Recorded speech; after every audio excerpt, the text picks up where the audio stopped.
Vijendra Kumar IAS प्रमुख सचिव उच्चतर एवं तकनीकी शिक्षा विभाग ने कुरुक्षेत्र विश्वविद्यालय एवं महर्षि दयानंद विश्वविद्यालय रोहतक को A+ ग्रेड तथा जिन सरकारी व गैर सरकारी महाविद्यालयों ने मूल्यांकन करवाया है उनको बधाई देते हुए कहा कि ये शैक्षणिक संस्थान NAAC से मूल्यांकन प्रक्रिया करवाने में अग्रणी रहे हैं। उन्होंने कहा कि छात्रों के अच्छे भविष्य निर्माण के लिए किसी भी संस्थान की रेटिंग बहुत जरूरी है।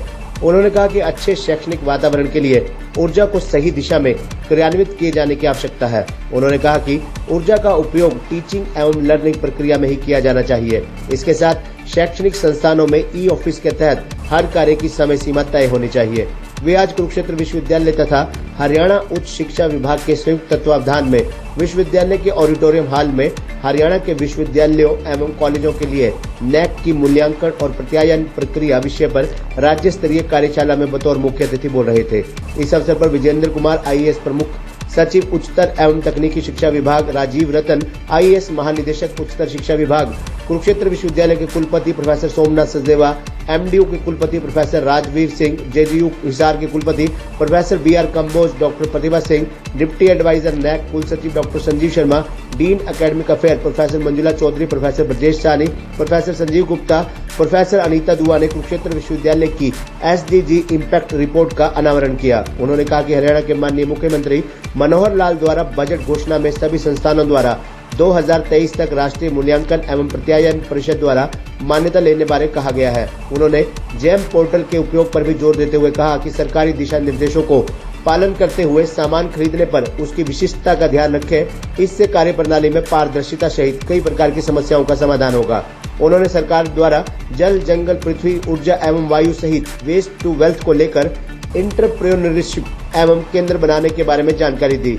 इसके साथ ही उन्होंने विश्वविद्यालय सहित महाविद्यालयों द्वारा छात्रों के लिए bank of credit, Kaushal Vikas, incubation centre, NAD व DG लॉकर को लेकर जोर दिया। कार्यशाला में राजीव रतन आईएएस महानिदेशक उच्चतर शिक्षा विभाग ने कहा कि किसी भी संस्थान की पहचान उसकी रैंकिंग से होती है, इसलिए शैक्षणिक संस्थान के लिए मूल्यांकन आवश्यक एवं महत्वपूर्ण है। उन्होंने बताया कि NAAC ग्रेड प्राप्त शैक्षणिक संस्थान से पता चलता है कि उस शैक्षणिक संस्थान में शोध, अनुसंधान, शैक्षणिक गतिविधियों सहित शिक्षक एवं विद्यार्थी किस तरह के हैं। उन्होंने बताया कि हरियाणा के विश्वविद्यालयों सहित कई सरकारी एवं कुछ एडेड कॉलेजों ने NAAC से मूल्यांकन प्राप्त किया है। उन्होंने कार्यशाला में पहुंचे विभिन्न कॉलेजों के प्राचार्यों एवं शिक्षकों से आह्वान किया कि वे भी NAAC द्वारा अपने कॉलेजों की ग्रेडिंग प्राप्त करें। उन्होंने कहा कि जब तक आप डरोगे तो जीतोगे कैसे। अपने डर को सकारात्मक रूप में ले जाने की आवश्यकता है, क्योंकि डर के आगे जीत है। उन्होंने प्रारंभिक तौर पर प्रोविजनल समझौता लेने की भी बात कही। कुरुक्षेत्र विश्वविद्यालय के कुलपति प्रोफेसर सोमनाथ सचदेवा ने मुख्य अतिथि तथा सभी का धन्यवाद करते हुए कहा कि NAAC का मूल्यांकन सभी विश्वविद्यालयों तथा महाविद्यालयों के लिए नितांत आवश्यक है। NAAC किसी भी संस्थान के उच्चतम मापदंड निर्धारित करती है। NAAC न केवल संस्थान को उत्कृष्ट गुणवत्ता ही प्रदान करती है, अपितु छात्रों की संख्या एवं अच्छी ग्रांट प्राप्त करने में भी सहायक है। उन्होंने NAAC एवं राष्ट्रीय शिक्षा नीति से भारत को वैश्विक महाशक्ति बनाने का आह्वान किया। कुलपति ने कहा कि हरियाणा के मुख्यमंत्री के मार्गदर्शन में कुरुक्षेत्र विश्वविद्यालय ने हरियाणा प्रदेश व देश में सर्वप्रथम राष्ट्रीय शिक्षा नीति 2020 को अपने UG प्रोग्रामों में क्रियान्वित किया है। 2023 तक कोविड से संबंधित सभी कॉलेजों में NEP को लागू किया जाएगा। राष्ट्रीय शिक्षा नीति में नैतिक मूल्य आधारित शिक्षा का प्रावधान है। ये शिक्षा नीति भविष्य के भारत को ध्यान में रखकर बनाई गई है और हमारे पाठ्यक्रम में भी वैश्विक स्तर के हो, इसका ध्यान रखा गया है। भारत की आने वाली पीढ़ियों का सर्वांगीण विकास हो, यही राष्ट्रीय शिक्षा नीति 2020 का मूल उद्देश्य है। Doctor Pratibha Singh, deputy adviser NAAC नई दिल्ली ने कहा कि कई विश्वविद्यालय तथा महाविद्यालय जागरूकता की कमी, शिक्षकों की कमी तथा अन्य कारणों के कारण NAAC के मूल्यांकन के लिए आवेदन ही नहीं करते। वो सोचते हैं कि इतने लंबे चरण में कठिन प्रक्रियाओं से गुजरना पड़ेगा, इसलिए आवेदन नहीं करते। विद्यार्थी उच्च शिक्षा के लिए ये सोचकर आगे जाते हैं कि उनका भविष्य किस उच्च ग्रेडिंग वाले संस्थान से संवरेगा, क्या जिस संस्थान में वो दाखिला ले रहे हैं वे मान्यता प्राप्त है, उसकी ग्रेडिंग क्या है। अतः समय पर अपने संस्थान की मूल्यांकन प्रक्रिया के लिए आवेदन करें। इसके अतिरिक्त उन्होंने NAAC मूल्यांकन प्रक्रिया से संबंधित अहम जानकारी प्रदान की।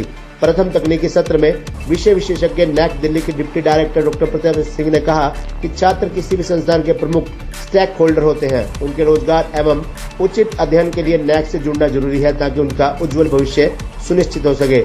Dean academic affairs professor Manjula Chaudhary ने कार्यशाला की विस्तृत रूपरेखा रखते हुए सभी कॉलेजों के प्रिंसिपल से आपस में ग्रुप एवं क्लस्टर बनाकर नैक के समुचित क्रियान्वयन के लिए लक्ष्य निर्धारण करने का आग्रह किया। कुवी के कला एवं भाषा संकाय के डीन प्रोफेसर ब्रजेश सानी ने कुवी की sustainable development goal impact report के बारे में बताया। वे इसके मुख्य 17 गोल्स की रिपोर्ट प्रस्तुत की। कुल सचिव डॉक्टर संजीव शर्मा ने मुख्य अतिथि सहित सभी अतिथियों का धन्यवाद ज्ञापित किया। मंच का संचालन डॉक्टर विवेक चावला ने किया। संस्थान के प्राचार्य डॉक्टर संजीव कुमार गुप्ता एवं कार्यशाला के कोऑर्डिनेटर प्रोफेसर अनीता दुआ ने बताया कि कार्यशाला आशा से ज्यादा सफल रही और इसमें 700 से अधिक कॉलेजों के प्राचार्य व शिक्षकों ने भाग लिया।